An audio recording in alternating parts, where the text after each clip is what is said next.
Hey, what's up? It's Jared with State of Tech, and I'm in Montana. If you follow me along on social media at all, you've seen that I've been traveling full-time with my family all over the western United States in an RV, and we're in Montana, specifically Kalispell, Montana. And I wanted to talk to you about my 3-month, actually it's been a little bit longer than 3 months. I looked at Google, I asked it how long since the S10 released, and the S10 has been out for 105 days at the time that I am recording this video. So I wanted to do my kind of 3-month plus review or kind of recap of my experiences with the S10 Plus from Samsung.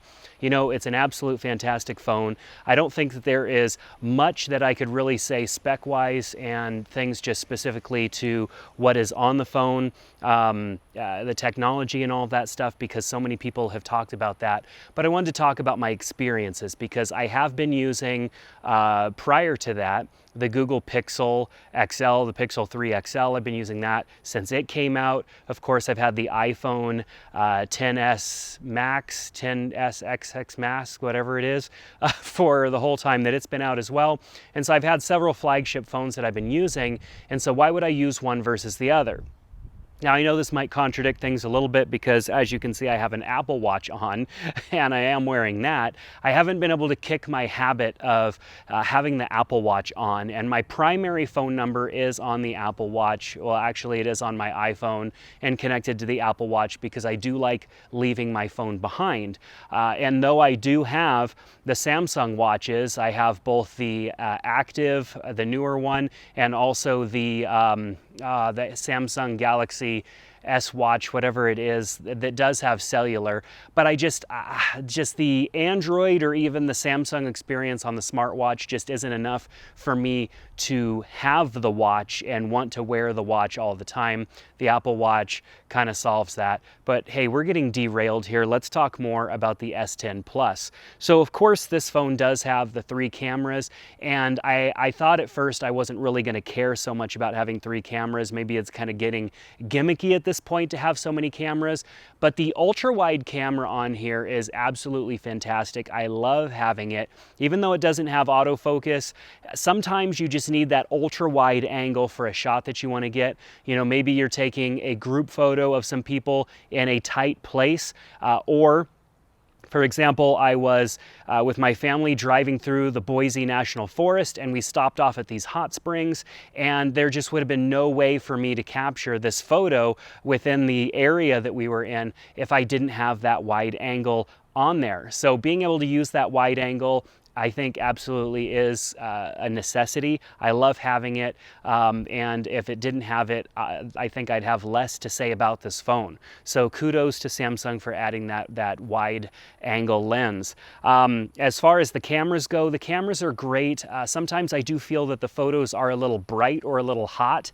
For example, if I'm taking a photo of, for example, what you see behind me, which is just a mountainous range, and in this video it's a little blown out just because I don't have all of my lighting. I'm not in a studio. I wanted you to be able to see me somewhat and also see what's behind me.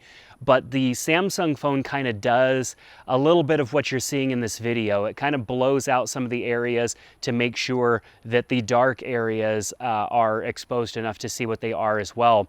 For me, I kind of prefer a little bit of contrastiness. I want to be able to choose, and even when I tap in the bright area to bring that down, I still have to go into like a manual camera mode to actually get the camera to shoot at the exposed, to expose the shot the way that I want it to be.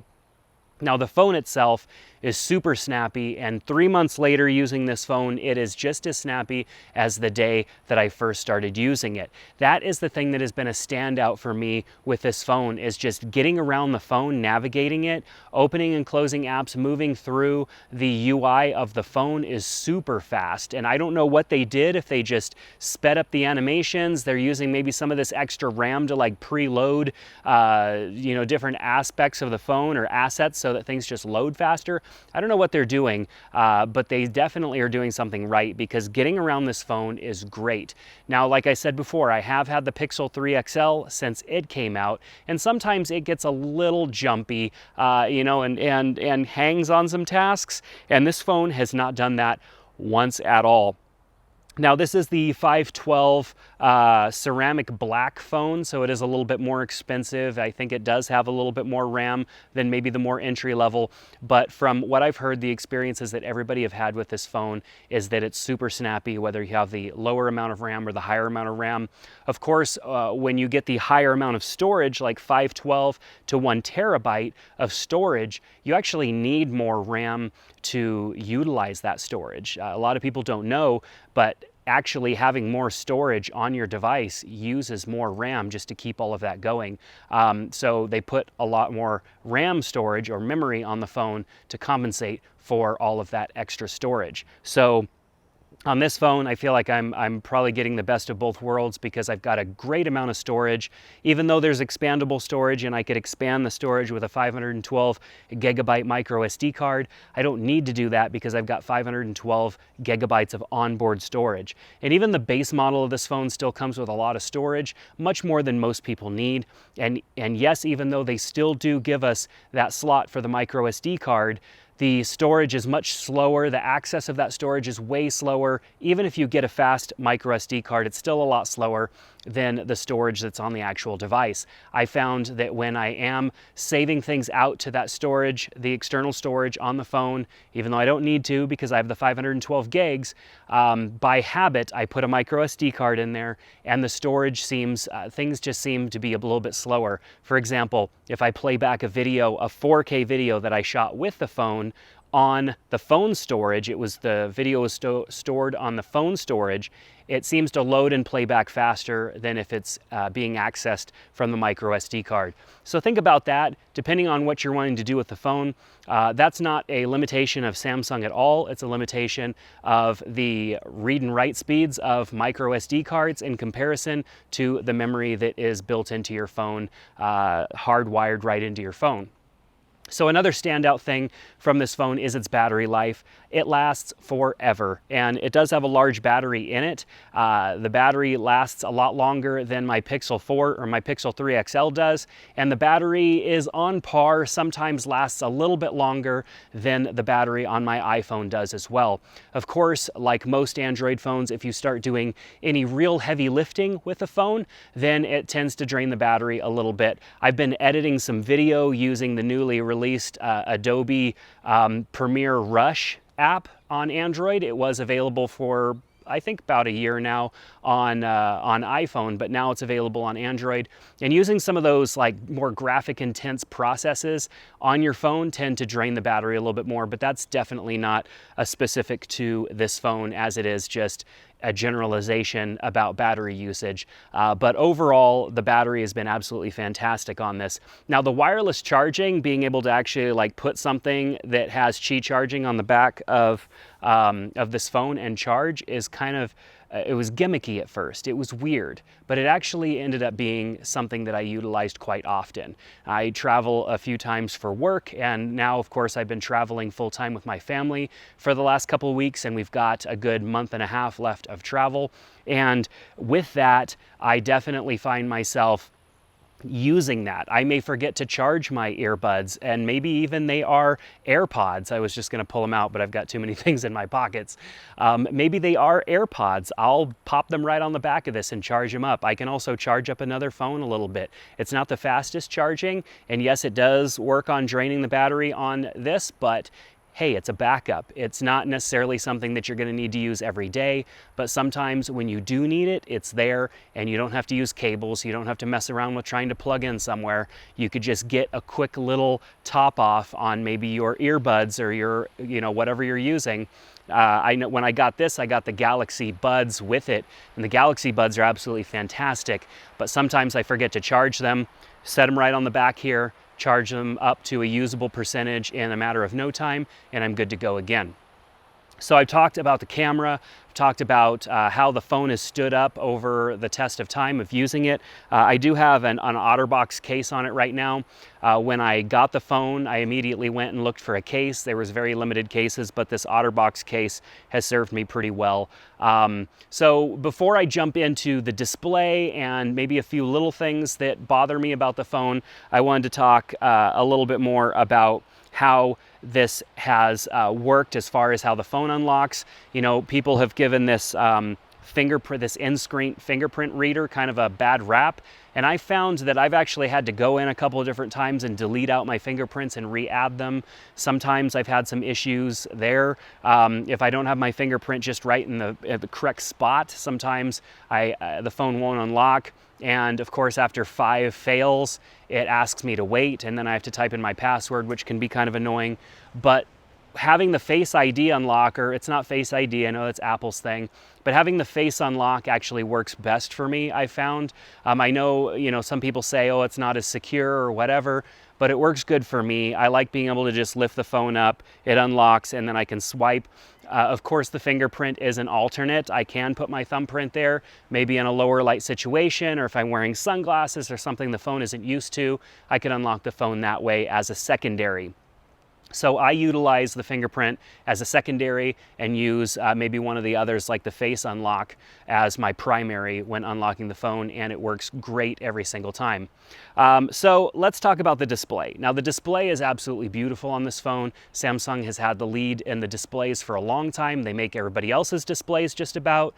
So there isn't really anything that I can say about this display other than my display has a flaw, and that is that it came from the factory with a blown pixel. Now I ordered my phone directly from Samsung, and I didn't notice the blown pixel because these pixels are so teensy tiny. I didn't notice it until I'd had the phone for about a week, and so I got in contact with Samsung through their website, and there wasn't an option for me to like exchange my phone. All I wanted to do was exchange it for a model that didn't have a blown pixel, and they gave me a hard time. They didn't respond to my request for a couple of days, and then when they did, they said that it was out of the return window. I could do an exchange, but then when I talked to them about it, they said that because it was shipped, I have to deal with the shipper, and it probably happened through shipping. So Samsung gave me a runaround for sure. And then they even made the suggestion that I contact my credit card company and see if I could get insurance for my credit card purchase. I mean, it was really bizarre. They were trying to do everything possible not to have to take responsibility for the phone having any sort of a flaw. So my PSA at the end of this video is, don't buy your phone from Samsung, because this is not my first time having an issue with Samsung. I had an issue where with one phone I had a scratch on the display, and I sent it into Samsung for repair, not expecting anything else. I sent it in for repair, and they turned around and sent the phone back to me saying that the scratch was caused by something that I did and that they couldn't return it. And I wasn't looking for a return, I was looking for a repair. So I've wasted lots of time dealing directly with Samsung. Samsung is not really good to deal with at a consumer level. So I recommend buying your phone from somewhere that you can walk into, perhaps like the carrier that you're going to activate it on, or a Best Buy, or even online through Amazon or something like that. I've got some links down below to where you could pick up this phone on Amazon. I've bought many phones on Amazon and had to return them on occasion for issues, and the policy there, everything is great on Amazon, just as you would buying anything else. So let me know what you think. I hope that I answered some questions and maybe kind of let people know as to whether or not this phone is great over time. A lot of times with Android phones, they're not. They dip out after a while. They become less stable and all of that stuff. But this phone has been absolutely awesome. Yes, maybe the cameras on some of the other phones are a little bit better in certain aspects. Even though this phone has the dual front-facing selfies or whatever, I found that still my Pixel 3 XL takes better selfies, and the iPhone I think does too, maybe a little bit better. But if you're looking for Android, really, there is no better Android phone out there other than the Galaxy S10 or S10 Plus. They're fantastic phones, and they do stand the test of time. They run great, and the only downfall is that sometimes they're a little slow to get those new milestone software updates, but that's okay. I think I'd rather have long-term stability over the latest and greatest and little tweaks that you might get from time to time with Android updates. So let me know what you think down in the comment section below. Have you messed with one of these phones? Do you have one? Have you had similar experiences to me? And if you've had a bad experience with Samsung directly as a consumer, make sure to share that down in the comment section. I just want to make sure that we're not getting burned out there by the companies that sell us our stuff that we rely on day to day. Every time I see that little blown pixel, which changed. I can't during the day, but when I'm looking at my phone during the night, that little blue speck shows up no matter what, and it drives me up the wall, and I can't do anything about it. I'm stuck with a phone that cost me nearly $1,500, and I can't do anything about it. So, whatever. But that's gonna do it for this video today. Thanks so much for checking it out. If you wanna see more videos from us, make sure to click that subscribe button and the bell next to it so that you get notified when I put them out. And I hope to see you back here soon on State of Tech. Thanks a lot.